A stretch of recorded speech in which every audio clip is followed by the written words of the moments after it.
안녕하세요. 마음숨 북 리딩입니다. 오늘은 다름이 길이 되는 부부 세 번째 이야기를 함께 읽어보겠습니다. 부부가 함께 살아간다는 것은 서로 같아지는 일이 아니라 다른 두 사람이 서로의 마음을 알아가는 과정인지도 모릅니다.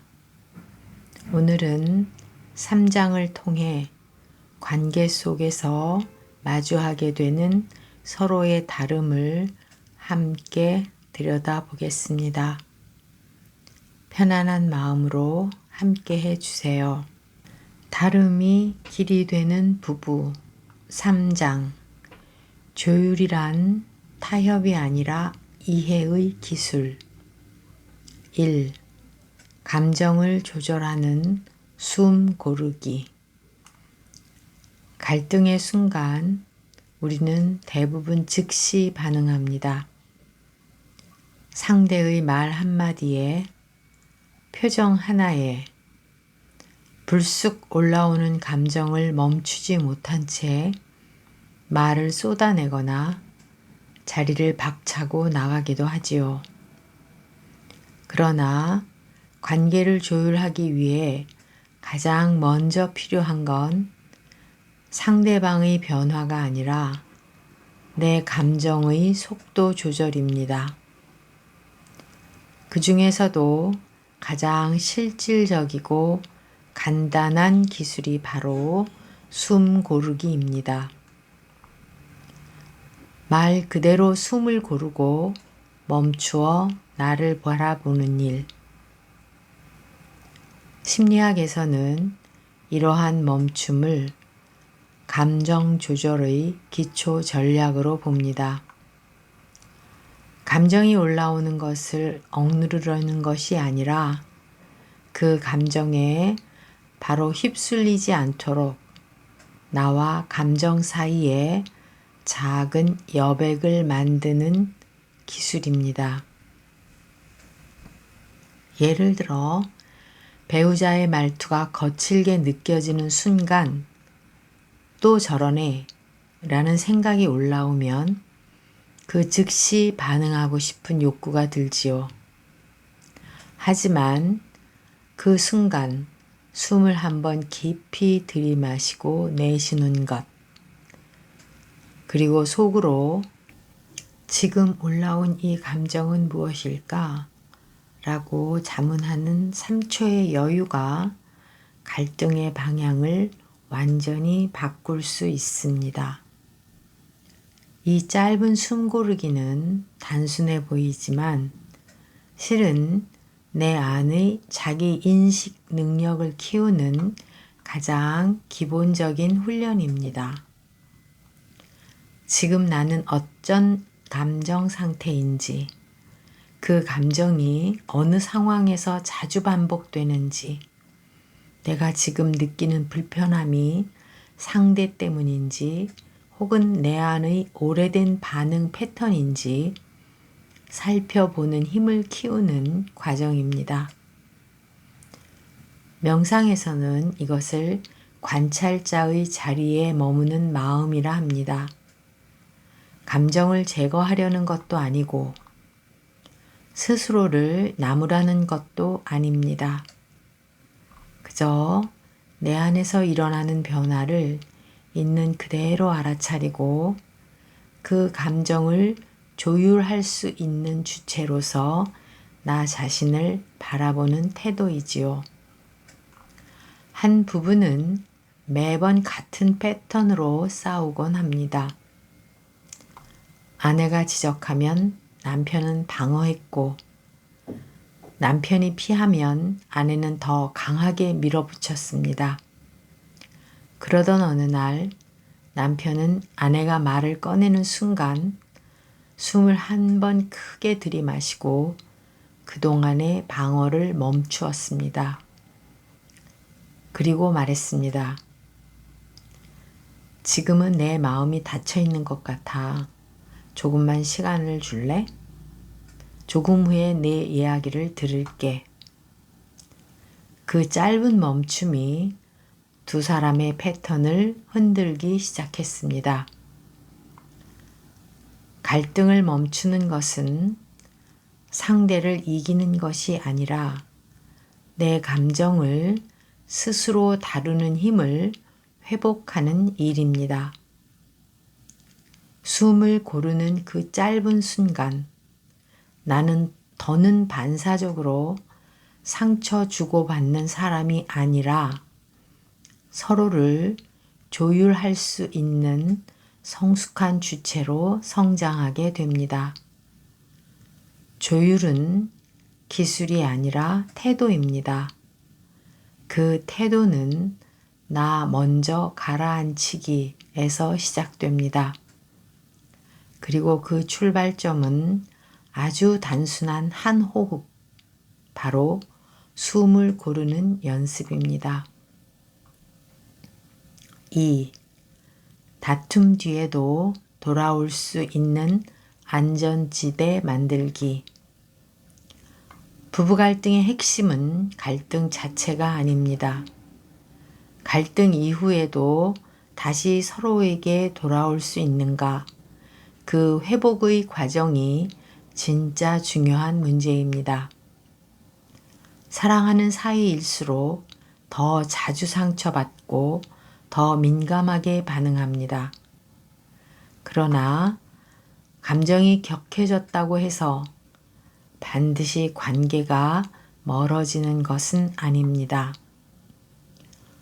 오히려 중요한 것은 다투고 난 후에 두 사람이 어떻게 다시 연결되느냐에 달려 있습니다. 심리학자 수잔 존슨은 정서적으로 반응하는 관계에서 가장 필요한 요소로 정서적 안전감을 꼽았습니다. 갈등이 있어도 마음 깊은 곳에서는 이 사람은 결코 나를 떠나지 않는다. 우리는 다시 연결될 수 있다. 라는 신뢰가 깔려 있을 때 관계는 회복될 수 있는 기반을 갖게 됩니다. 이 신뢰가 바로 부부 사이의 안전지대입니다.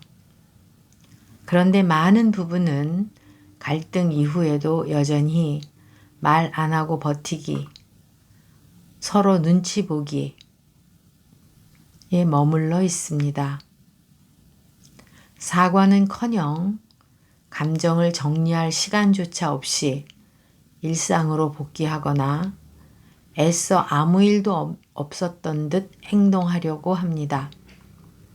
하지만 마음의 문은 여전히 닫혀 있고 다음 충돌은 점점 더 깊은 균열을 만들어냅니다. 안전지대란 갈등이 끝난 후 서로가 다시 편안하게 감정을 나눌 수 있는 공간입니다. 이곳에서는 누가 맞고 틀렸는지를 따지기보다 그때 나는 어떤 감정을 느꼈는지를 말하고 그런 당신의 마음을 받아들이고 싶다라는 태도로 듣는 연습이 이루어져야 합니다. 한 부부는 매번 갈등 뒤에 냉전처럼 멀어지곤 했습니다. 하지만 상담을 통해 우리만의 회복 루틴을 만들기로 했습니다. 다툼 후 일정 시간이 지나면 둘 중 한 명이 먼저 이렇게 말하는 겁니다. 나 지금 마음이 좀 가라앉았어. 우리 잠깐 얘기해 볼까? 그리고 서로 마주 앉아 서운했던 말과 감정을 주고받대. 그땐 내가 좀 예민했어. 나는 그런 말에 약한 편이야. 같은 자기 감정 중심의 언어로 표현하기로 한 것이지요. 처음엔 어색했지만 그 부분은 점점 다툼이 끝나도 우리 사이가 끝난 건 아니다라는 안심을 얻어갔습니다. 이것이 바로 정서적 안전지대가 주는 회복의 힘입니다. 안전지대는 거창한 공간이 아닙니다. 그건 단지 말 한마디, 따뜻한 눈빛, 그리고 함께 마시는 차 한 잔에도 깃들 수 있습니다. 중요한 건 서로가 서로에게 돌아갈 수 있는 마음의 문이 열려 있다는 느낌, 그 문을 닫지 않고 기다릴 수 있다는 믿음입니다. 관계는 늘 완벽할 수 없습니다. 그러나 상담실에 찾아온 또 한 부부는 표면적으로는 큰 싸움 없이 조용해 보였습니다.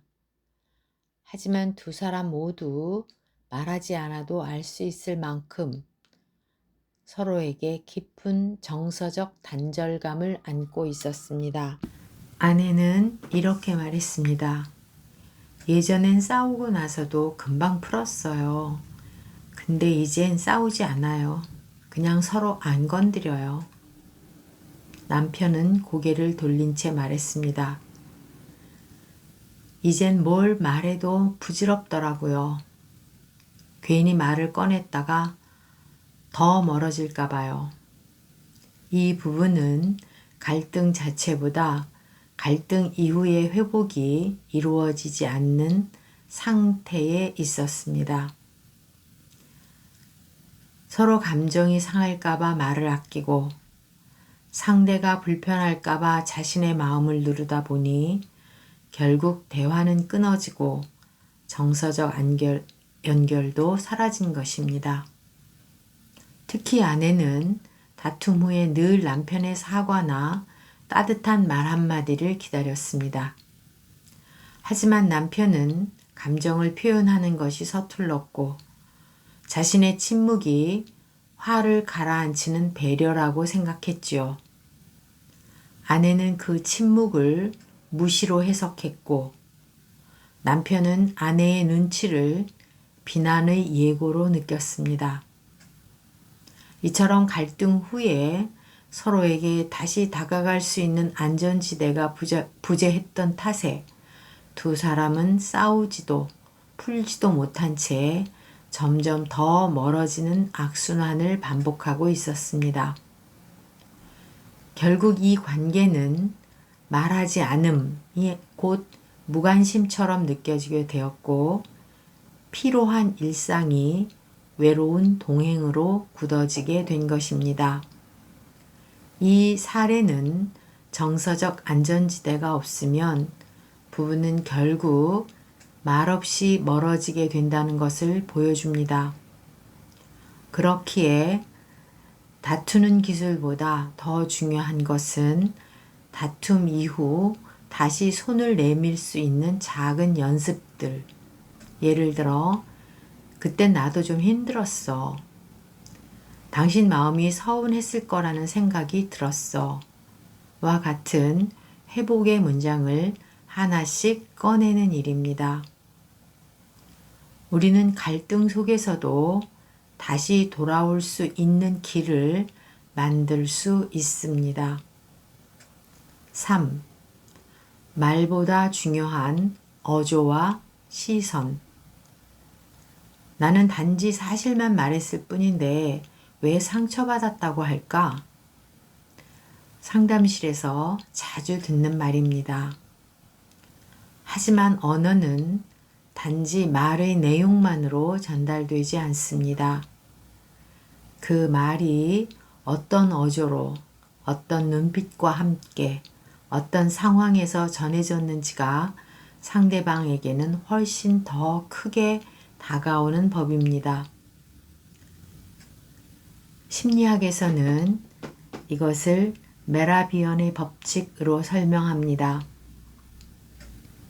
말의 전달력은 단어의 내용이 7%, 어조가 38%, 표정과 몸짓 같은 비언어적 요소가 55%를 차지한다고 합니다. 즉, 우리가 의식하지 못한 사이에도 상대는 우리의 감정의 파장을 어조의 시선으로 읽고 있는 것입니다. 특히 부부 사이에서는 오랜 시간 축적된 정서적 기억이 있기에 말 한마디에도 민감하게 반응하기 쉽습니다. 그래 알았어 라는 짧은 말도 어떤 어조로 말하느냐에 따라 다정하게도 차가운 무관심으로도 받아들여질 수 있습니다. 예를 들어 남편이 퇴근 후 피곤한 얼굴로 아직도 정리 안 됐어? 라고 물었을 때 그 말은 단순한 질문일 수도 있습니다. 하지만 아내는 그 말에 담긴 어조의 날카로움을 느끼고 나를 또 무능하게 보는구나 라는 상처로 받아들일 수 있습니다. 또 어떤 부부는 말다툼 끝에 남편이 눈을 마주치지 않고 됐어, 할 말 없어 라고 말하곤 했습니다. 아내는 그 말보다도 시선을 피하는 태도에서 더 깊은 소외감을 느꼈다고 했습니다. 그 순간 나는 그 사람에게 투명인간 같았어요. 결국 문제는 말 자체가 아니라 그 말에 정서적 단절이 실려 있었다는 것입니다. 우리가 흔히 놓치는 사실은 상대는 무엇을 말했는가 보다 이 말을 하는 사람이 나를 어떻게 대하고 있는가를 느낀다는 점입니다. 그리고 그 느낌은 목소리의 떨림, 숨소리의 빠르기, 눈빛의 흔들림과 같은 작은 비언어적 신호들을 통해 전달됩니다. 그래서 조율이란 더 잘 말하려는 연습보다 더 따뜻하게 말하려는 태도에서 시작됩니다. 한 부부는 말이 너무 거칠고 직설적이라 늘 서로 상처만 주었습니다. 하지만 상담을 통해 내용을 바꾸기 전에 어조부터 바꿔보자는 실험을 했습니다. 말투를 낮추고 눈을 마주치며 말끝을 부드럽게 처리하는 연습. 그 작은 변화만으로도 상대는 처음으로 당신이 내 말을 듣고 있다는 느낌을 받았다고 말했습니다. 상대의 마음은 논리로 설득하는 것이 아니라 온도로 감지되고 시선으로 확인됩니다. 말보다 중요한 것은 말의 기운과 방향성입니다. 명상에서는 이것을 마음을 머금은 말이라고 부릅니다. 그 말이 비록 부족하고 어설퍼도 마음에서 우러난 것이라면 상대는 그 진심을 어딘가에서 느낍니다. 4. 명상. 내가 나를 먼저 조율하는 시간. 관계 안에서 우리는 때때로 상처를 주고받습니다. 상대의 말에 아프고 나도 모르게 날이 서고 후회스러운 말을 내뱉기도 하지요. 그럴 때 필요한 것은 상대를 바꾸려는 시도가 아니라 내 안의 중심을 먼저 회복하는 일입니다. 이 명상은 감정이 요동칠 때 잠시 멈추어 숨을 고르고 다시 나를 조율하는 짧은 연습입니다. 편안히 자리에 앉아 눈을 감습니다. 숨을 깊이 들이마시고 길게 내쉬며 마음이 차분히 가라앉는 것을 느껴봅니다. 내 몸에 집중해 봅니다. 어깨, 턱, 손끝. 혹시 긴장되어 있다면 천천히 풀어줍니다. 지금 내 안에 어떤 감정이 있나요? 서운함, 분노, 서글픔. 그 감정을 없애려 하지 말고 그저 조용히 알아차립니다. 아, 지금 이런 감정이 올라와 있구나. 마음속으로 다음의 문장을 따라 해봅니다. 나는 지금 흔들리지만 다시 나로 돌아올 수 있습니다. 이 감정에 머물되 휘둘리지 않겠습니다.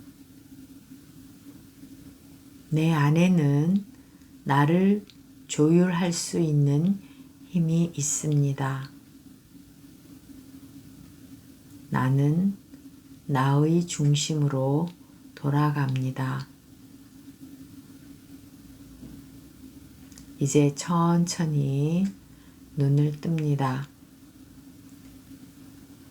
내 안의 공간이 조금 더 여유로워졌다면 그것만으로 충분합니다. 이 짧은 숨고르기의 시간은 내가 나를 조율하는 작은 연습이며 관계를 더 따뜻하게 이끄는 출발점입니다. 오늘은 여기까지 함께 했습니다. 관계가 편안해진 것은 모든 갈등이 없어져서가 아니라 서로 다룰 수 있다는 것을 받아들이는 데서 시작되는지도 모릅니다.